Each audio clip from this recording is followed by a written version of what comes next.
میں صوبہ سندھ کے صدر کی حیثیت سے پارٹی کی جو سندھ کمیٹی ہے اس کی کارکردگی کی رپورٹ آپ کے سامنے پیش کروں گا۔ کابینٹ میں کانفرنس میں آمد پر سندھ کے تمام مندوبین کو خوش آمدید کہتا ہوں۔ ہماری پارٹی کی کانگریس کے بعد پہلی بار سندھ کی صوبائی کانفرنس منعقد کی جا رہی ہے۔ کراچی میں صوبائی کانفرنس منعقد کرنے کے انتظامات کرنے پر میں کراچی کمیٹی کا شکر گزار ہوں، جس نے صرف ایک ہفتے کے نوٹس پر صوبائی کانفرنس کے انعقاد کو یقینی بنایا۔ یقیناً اس معاملے میں کراچی کمیٹی کے ساتھی داد کے مستحق ہیں۔ ساتھیوں، جیسا کہ آپ کے علم میں ہوگا کہ ہم نے، اگر میں غلط نہیں تو غالباً 2 سال قبل 2019 میں صوبائی کانفرنس منعقد کرنے کا سوچا تھا، لیکن کرونا وبا کے پھیل جانے اور اس کے نتیجے میں حکومت کی جانب سے وقفے سے عائد کی جانے والی سماجی پابندیوں کی وجہ سے صوبائی کانفرنس کا انعقاد ملتوی ہوتا رہا۔ بالآخر آج ہم یہ اہم فرض ادا کرنے میں کامیاب ہو گئے۔ ساتھیوں، میری اس رپورٹ کے 2 حصے ہیں، جس کا پہلا حصہ ہے سیاسی رپورٹ اور دوسرا حصہ ہے تنظیمی رپورٹ۔ تو پہلے سیاسی رپورٹ کی طرف میں آؤں گا۔ ساتھیوں، یہ کانفرنس ایک ایسے وقت ہو رہی ہے جب عالمی سطح پر سامراجی طاقتوں کے درمیان وسائل اور تجارتی منڈیوں کے حوالے سے جاری رسہ کشی تیز تر ہو گئی ہے۔ ہمارے خطے میں بھی سامراجی طاقتوں کے تعداد تیز تر ہوتے جا رہے ہیں، جس کی مثال ہمارے پڑوسی ملک افغانستان میں طالبان کا پھر سے اقتدار حاصل کر لینا ہے اور سامراجی ملکوں سے افغانستان کی ترقی کے لیے مدد جاری رکھنے کا مطالبہ کرنا ہے، جبکہ پاکستان میں اس کے اثرات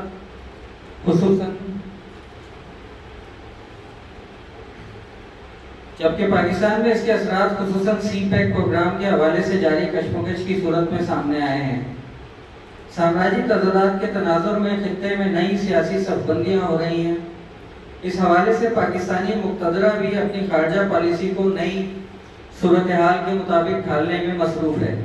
اور تمام سامراجی طاقتوں کے ساتھ مفاہمت اور 2 طرفہ تعلق برقرار رکھنے کی کوشش کر رہی ہے۔ پاکستانی مقتدرہ کی خواہش ہے کہ چین کے ساتھ بھی تعلقات ہموار رہیں اور سی پیک منصوبوں پر عمل جاری رہے، جبکہ امریکہ، جو چین اور سی پیک منصوبوں کا سخت مخالف ہے، اس سے بھی تعلقات خراب نہ ہوں، تاکہ ملک کو IMF اور دیگر مالیاتی اداروں سے مسلسل قرضے ملتے رہیں، جن پر ملک کی معیشت کو ایک طویل عرصے سے منحصر کر دیا گیا ہے اور جو ملکی معیشت اور محنت کش عوام کے، مزدوروں اور کسانوں کے خراب تر ہوتے حالات زندگی کا ایک اہم سبب ہے۔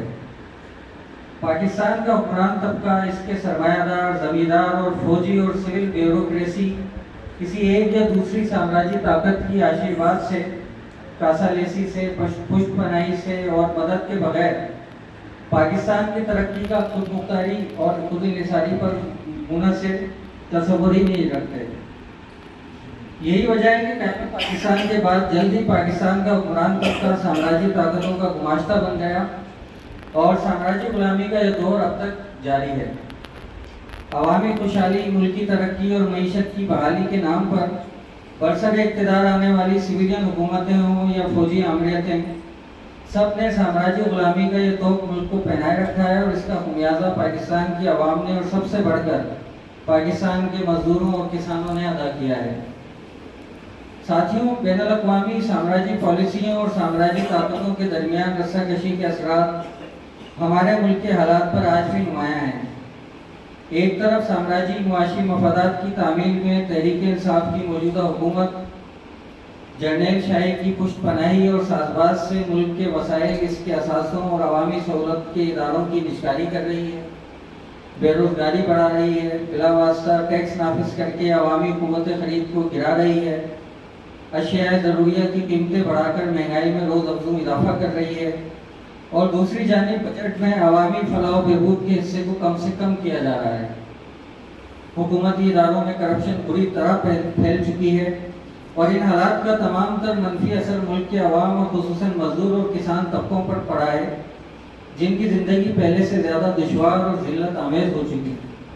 جبکہ دوسری طرف ملک کے زمیندار اور سرمایہ دار طبقوں اور ان کے طفیلی گروہوں کی دولت میں دن دوگنی رات چوگنی اضافہ ہوتا جا رہا ہے۔ اس عمل سے خصوصاً کرونا وبا سے پیدا ہونے والے حالات کے سبب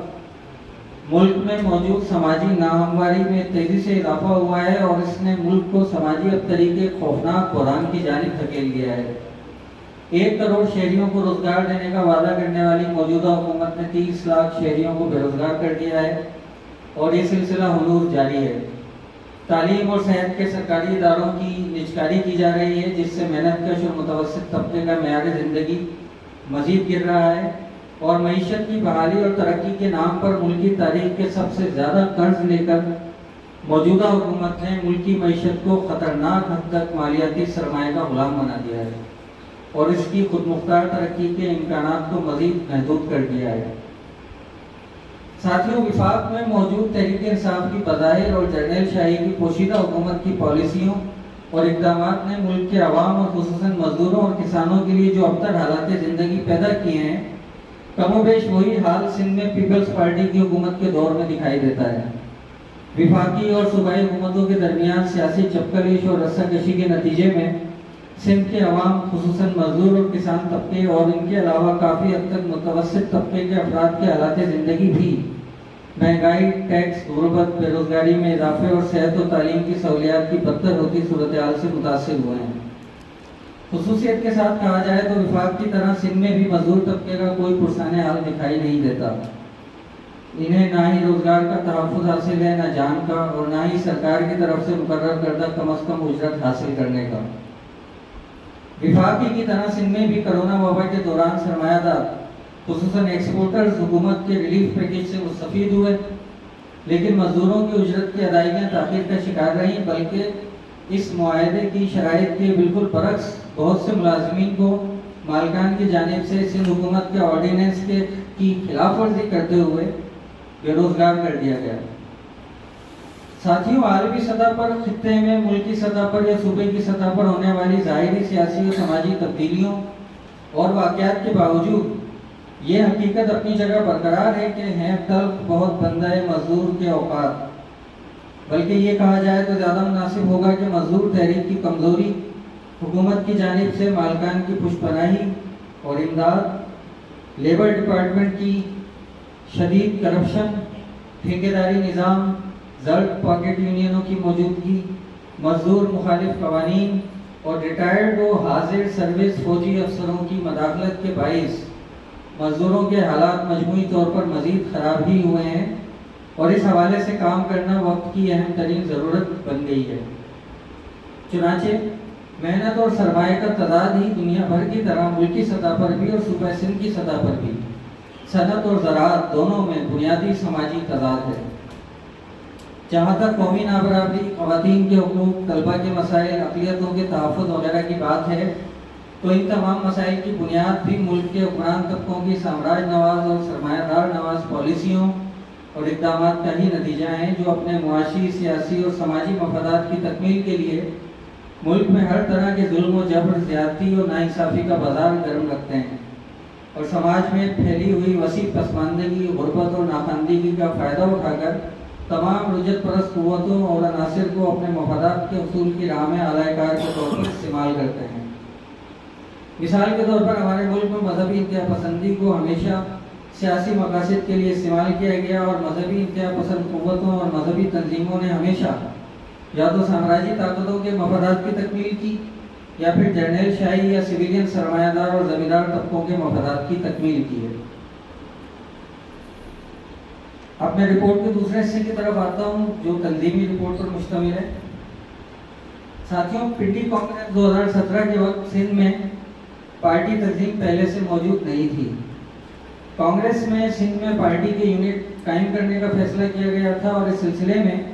مجھے سندھ کے نمائندے کے طور پر عبوری صدر بنایا گیا تھا۔ کانگریس کے فیصلے کے تحت سندھ میں کام کرتے ہوئے پارٹی کی تنظیم سازی شروع کی گئی۔ اس کام میں کامریڈ ظفر اسلم نے سب سے اہم کردار ادا کیا اور آج سندھ میں پارٹی کا وجود دراصل انہی کی شبانہ روز کاوشوں کا نتیجہ ہے۔ اگر وہ بیمار نہ پڑ جاتے اور پیرانہ سالی کے باوجود پہلے کی طرح کام کرنے کے قابل رہتے تو یقیناً آج سندھ میں پارٹی کی وسعت میں اضافہ ہو چکا ہوتا۔ اس حوالے سے مرحوم کامریڈ شیر نواب اور کامریڈ وسیم خان بھی